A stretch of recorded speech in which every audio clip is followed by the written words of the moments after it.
15 አእምሮን የሚፈትኑ ጥያቄዎችን ይዘን መጥተናል። ምናልባትም 1% የሚሆኑ ሰዎች ብቻ ናቸው ሁሉንም ጥያቄዎች በትክክል ሊመልሱ የሚችሉት። እርስዎ ከእነርሱ መካከል ኖት? አሁን እንጀምር። የመጀመሪያው ጥያቄ ገዳዩ ማን ነው?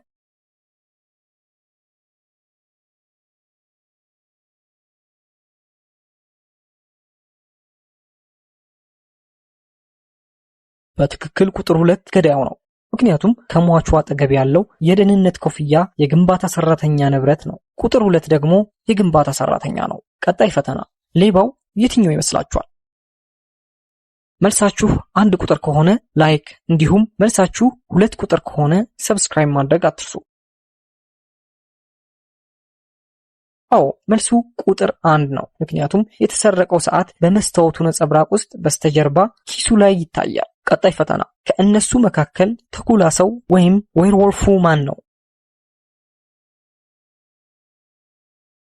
አትቸኩሉ፣ በጥንቃቄ ለመመለስ ሞክሩ። መልሱ ቁጥር 3 ተኩላው ሰው ነው። ምክንያቱም ከጀርባው ያለው መስታወት እውነተኛ ማንነቱን ይገልጣል። በገሃዱ ዓለምም ሰው ቢመስልም ነጸብራቁ ግን ተኩላ ሰው መሆኑን ያሳያል። ቀጣይ ፈተና አደጋ ላይ ያለው ማን ነው? በጥንቃቄ ተመልከቱ።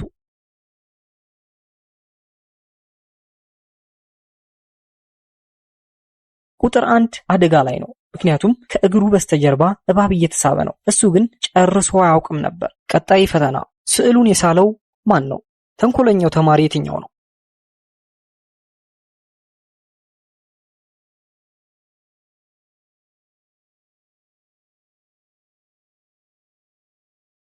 በሰሌዳው ላይ ያለው ስዕል የተሳለው በአረንጓዴ ማርከር ነው። ቁጥር 4 ደግሞ አሁንም በእጁ አረንጓዴ ማርከር ይዟል። ስለዚህ ስዕሉን የሳለው ቁጥር 4 ነው።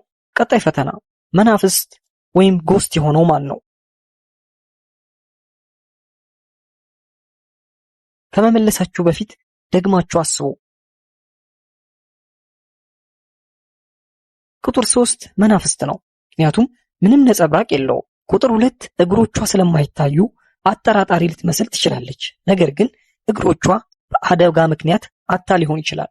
ቀጣይ ፈተና ከእነርሱ መካከል አንደኛው ጭራቅ ወይም ሞንስተር ነው። ማን እንደሆነ ልትለዩ ትችላላችሁ?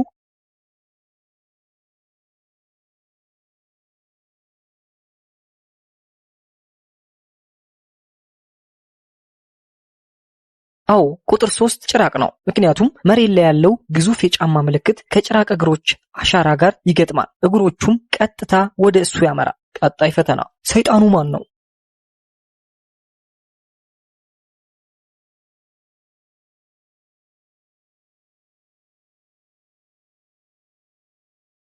በትክክል ቁጥር 1 ሰይጣን ነው። ምክንያቱም ቀይ አይኖች፣ ስለታማ ጥፍሮችና አስፈሪ ጥርሶች ሰው አለመሆኑን የሚያሳዩ ግልጽ ምልክቶች ናቸው። ቁጥር 2 ግን ዝም ብሎ ኬክ እየበላ ነው። ስለዚህ ቁጥር 1 ሰይጣን ነው። ቀጣይ ፈተና የትኛው ተማሪ ነው ኤሊየን? መልሱ ሊያስገርማችሁ ይችላል።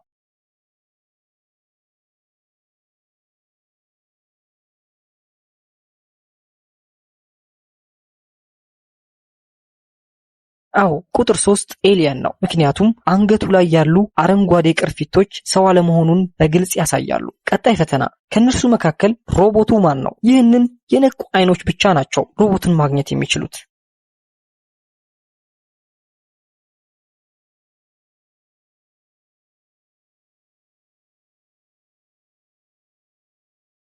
ቁጥር 3 ሮቦቱ ነው። ምክንያቱም እጁ በውስጡ የተደበቁትን የሜካኒክ ክፍሎች ያሳያል። ቀጣይ ፈተና መጀመሪያ ማንኛውን ታድናላችሁ? በዚህ ሁኔታ ውስጥስ ምን ታደርጋላችሁ? መልሳችሁን ከታች በኮሜንት አስፍሩ። ዛሬ ስንት እንቆቅልሾችን በትክክል እንደመለሳችሁ በኮሜንት መስጫው ላይ አሳውቁን።